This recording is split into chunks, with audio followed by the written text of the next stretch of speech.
ఒకప్పుడు బృందావనంలో ఒక చిన్న అమ్మాయి ఉండేది. ఆమె పేరు గోపిక. రాధమ్మని ఎందుకు అందరూ అంత గొప్పగా చెబుతారో ఈ అమ్మాయికి అర్థం కావట్లేదు.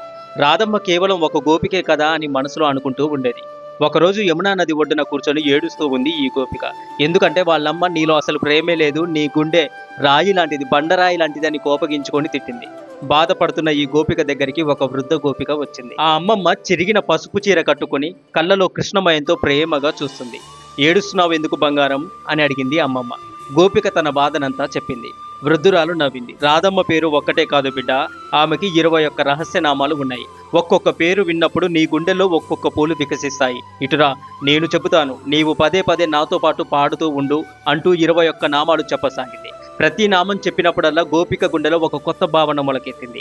రాధ అంటే ప్రేమ స్వరూపిణి, గోవింద నందిని అంటే శ్రీకృష్ణుడిని ఆనందపరిచే దేవి, వృషభాను సుత అంటే వృషభాను మహారాజు కూతురు, బృందావనేశ్వరి అంటే బృందావన రాణి, లలితా సఖి అంటే లలితతో స్నేహం చేసే గోపిక, విశాఖ సఖి అంటే విశాఖతో కలిసి ఆడే బంగారు బొమ్మ, గోపీశ్వరి అంటే అందరి గోపికలకు రాణి, యమునా తీర విహారిణి అంటే యమునా నది ఒడ్డున ఆడుకునే చిలుక, కృష్ణమయి అంటే శ్రీకృష్ణుడే జీవితమైన అమ్మాయి, హరికాంత అంటే శ్రీకృష్ణుడి ప్రియురాలు, హరిప్రియ అంటే శ్రీకృష్ణుడిని ప్రేమించిన దేవత, గోకుల తరుణి అంటే గోకులంలోని యవ్వన శోభ, రాసేశ్వరి అంటే రాసలీలల రాణి, రాధిక అంటే అందరి ప్రేమకి మూలము, మాధవి అంటే మాధవుడి మనసును దోచుకున్నది, కేశవప్రియ అంటే కేశవుడి ఆత్మ, శ్రీధామ సోదరి అంటే శ్రీధాముడి సోదరి, బృంద అంటే తులసి లాంటి పవిత్రమైనది, చంద్రావళి అంటే చంద్రుడిలా చల్లనైన ప్రేమ కలిగినది, మోహన మోహిని అంటే మోహనుడిని మోహింపజేసిన శక్తి, శ్రీ రాధారాణి అంటే అందరి హృదయాల రాణి.